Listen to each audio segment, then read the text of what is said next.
تھا کہ وہ بریفنگ دیں گے اور اس کے بعد شرکاء کو بھی موقع دیں گے کہ وہ بھی کوئی بات چیت کریں، لیکن وہ 1 گھنٹے تک صاحب تقریر کرتے رہے اور موقع نہیں دیا، حتیٰ ان کی افطار کا ٹائم بھی گزر گیا اور کہا کہ آج میں ان شیعوں کے ساتھ افطار کروں، یعنی اس دن بتایا کہ 5:28 پہ، اب 6:28 پہ افطار تھا، تو 6:28 تک بلکہ اس سے بھی 2 منٹ اوپر انہوں نے تقریر کی اور کوئی موقع نہیں۔ بیچ میں ٹوکا ایک ہمارے عالم نے ان کو ٹوکا، ایک دو اور نے بھی بات کرنے کی کوشش، تو پھر یہ کہا گیا کہ نہیں، بات ان کی ختم ہو جائے، یہ اچھا نہیں ہے بیچ میں ٹوکنا، اس کے بعد جو ہے وہ ہم بات کریں گے۔ لیکن وہ افطار ہو گیا، افطار کیا، پھر افطار کے بعد نماز کا ٹائم ہو گیا، نماز پڑھی، اس نے بھی ہمارے ساتھ نماز پڑھی، اور پھر کھانا کا ہوا۔ تو اب ہمارے علماء نے کہا کہ آپ ہمیں ٹائم دیں، منتظمین بھی کہا کہ تاکہ ہم بھی اپنا موقف بیان کر سکیں، لیکن وہ صاحب چلے گئے کہ بقول کسی کے کہ انہوں نے کہا ہماری تراویح کا ٹائم ہو گیا ہے، تو وہ نکل گئے، اور بعد میں انہوں نے پریس بریفنگ کے لیے، جو میڈیا کا وہ ہوتا ہے، اس کے لیے انہوں نے ایک نشست رکھی جس میں ان کے دفتر کے 1-2 افراد بھی وہاں پر موجود تھے، اور اس میں بھی چند علماء نے بات کی، اور جو انہوں نے اپنا موقف پیش کیا، جو آپ کو سوشل میڈیا پہ بھی ان علماء کی باتیں ملی ہوں گی، ان میں سے ان باتوں کو بیان نہیں کیا گیا، فقط وہ جو ان کے مطلب کی بات تھی وہ انہوں نے لی۔ البتہ اس میں 1-2 افراد نے چاپلوسی کی اور انہوں نے غلط باتیں بھی کی ہیں، وہ آپ کو پتہ ہے کہ وہ ہوتے ہیں اپنی اس کے لیے کرنے کے لیے۔ تو اس کے بعد جو ہے وہ محفل تمام ہو گئی۔ نمبر 1 تو یہ کہ اس کا لہجہ بڑا سخت تھا اور یعنی گویا غصے میں تھا، تو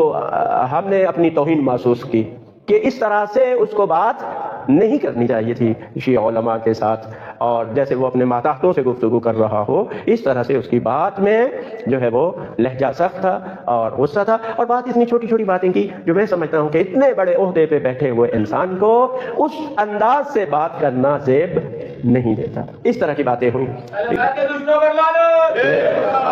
اور اس کے بعد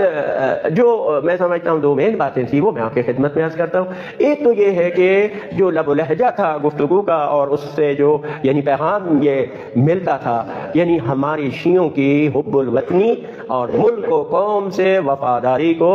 زیر سوال لایا کہ رہبر معظم انقلاب اسلامی کی شہادت کے بعد جو احتجاجات اور یہ رونما ہوا، اس پر ان کا بہت زیادہ سخت موقف تھا، اور سخت انہوں نے خصوصاً جی بی کے حوالے سے، اور یہ بات مجھے آپ کو بتانے میں کوئی حرج نہیں ہے، اس سے خوف کھانے کی ضرورت نہیں ہے، لیکن حکومت کے آپ جو ہے وہ عزائم کو آپ دیکھ سکتے ہیں۔ انہوں نے کہا کہ ہم جو اس میں ملوث تھے ہم ان کو فوجی عدالتوں میں لائیں گے، ان کو سزائیں دلوائیں گے اور ان کو جیلوں میں ڈالیں گے، اور اس پہ ہمارا کوئی نہیں ہوگا، اور آئندہ بھی میں نے حکم دے دیا ہے کہ جو بھی فوجی اداروں کی طرف بڑھے ان کو سیدھی گولی مارو۔ اب دیکھیں یہ لہجہ، یہ ایک اس کے سربراہ کو اس انداز سے زیب نہیں دیتا، جبکہ یہ سامنے سارے علماء وہ ہیں جو اتحاد کی بات کرتے ہیں، وحدت کی بات کرتے ہیں۔ ہم محب پاکستانی تھے، محب پاکستانی ہیں اور محب پاکستانی رہیں گے۔ ہمیں آپ کے سرٹیفکیٹ کی ضرورت نہیں ہے۔ آپ نے یہ کارروائی کر کے اور شیعہ نے حیدر قرار کو یہ کہہ کے کہ آپ اگر زیادہ ہیں تو ایران چلے جائیں، آپ نے سب سے پہلے اپنے آپ کو متنازع بنایا اور پھر پاکستان کی آرمی کو متنازع بنایا۔ یہ پاکستان کی فوج ہے، اس میں شیعہ بھی ہیں اور دوسرے مذاہب کے لوگ بھی ہیں۔ پاکستان بننے سے پہلے بھی تمام مسلمان اکٹھے رہتے تھے، اور پاکستان بننے کے بعد بھی ہم تمام مسلمان مکاتب بھائی چارے کے ساتھ یہاں زندگی گزار رہے ہیں۔ اور آپ کے علم میں ہونا چاہیے کہ شیعہ نے حیدر قرار اس ملک کے خالق ہیں، شیعہ نے حیدر قرار ہیں جنہوں نے اس ملک کو لیڈ کیا بنانے میں۔ یہ ملک لا الہ الا اللہ کی بنیاد پر مرض وجود میں آیا، یہ اسلام کے نام پر وجود میں آیا، یہاں مذہب کی فکری آزادی ہے، ہمارا رشتہ ہے مقامات مقدسہ کے ساتھ، مذہبی رشتہ ہے ایران کے ساتھ، قم ہو، مشہد ہو، نجف ہو، کربلا ہو، سامرا ہو، قاسمین، یہ ہمارے مذہبی مراکز ہیں، مکہ ہو، مدینہ ہو، یہ ہمارے مذہبی مراکز ہیں۔ جتنی ہمیں مکہ اور مدینہ سے محبت ہے اتنی ہمیں مشہد اور قم اور نجف، کربلا اور سامرا، قاسمین سے محبت ہے۔ اس لیے آپ کے علم میں ہونا چاہیے، آپ نے جو رویہ اپنایا اور شیعہ نے پاکستان اور اس مذہب کے علماء کو بلا کر تھریٹ کرنے کی کوشش کی، ڈرانے کی کوشش کی، خود آپ نے 2 گھنٹے تقریر کی، علماء کی بھی تو آرا لیتے، علماء اپنی آرا دینا چاہ رہے تھے، اور آپ وہاں سے 2 گھنٹے کی تقریر کر کے رفو چکر ہو گئے۔ آپ پاکستان کے ملازم ہیں، آپ ہمارے ٹیکسوں پہ زندگی گزار رہے ہیں،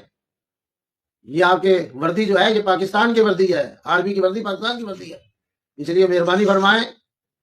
اپنی لینگویج کو بھی درست کریں، ہمیں ڈرانے کی کوشش نہ کریں، یہ قوم آپ سے ڈرنے والی نہیں، ہم موت سے خوفزدہ نہیں، دنیا نے دیکھ لیا، دنیا نے دیکھ لیا، ہم تو موت کی آنکھوں میں آنکھیں ڈال کے زندگی گزارتے ہیں، اور پھر ایسی موت ہمارے لیے شہادت کی موت ہوتی ہے، اور شہادت کی موت ہمارے لیے سعادت ہوتی ہے۔ آپ امریکہ کے نوکر بننے جا رہے ہیں، آپ اسرائیل کے نوکر بننے جا رہے ہیں، آپ کو ان سے ہمدردی ہے تو آپ اس ملک سے چلے جائیں۔ کس قسم کا قرآن آپ کے سینے میں ہے؟ کون سا کلمہ پڑھتے ہیں آپ ہمیں دھمکانا چاہ رہے ہیں، آپ شیعہ قوم کو دھمکانا چاہ رہے ہیں۔ یہود و ہنود سے ہمارا کوئی رشتہ نہیں ہے، امریکہ سے اسرائیل سے ہمارا کوئی رشتہ نہیں ہے۔ آپ مکہ کا تحفظ کریں، آپ مدینہ کا تحفظ کریں، وہ قرآنوں کے تحفظ کے لیے بات نہ کریں۔ امید کرتا ہوں آپ کو ویڈیو پسند ہوگی، انشاءاللہ ملتے ہیں اگلی ویڈیو میں، تب تک خدا حافظ، یا علیہ السلام۔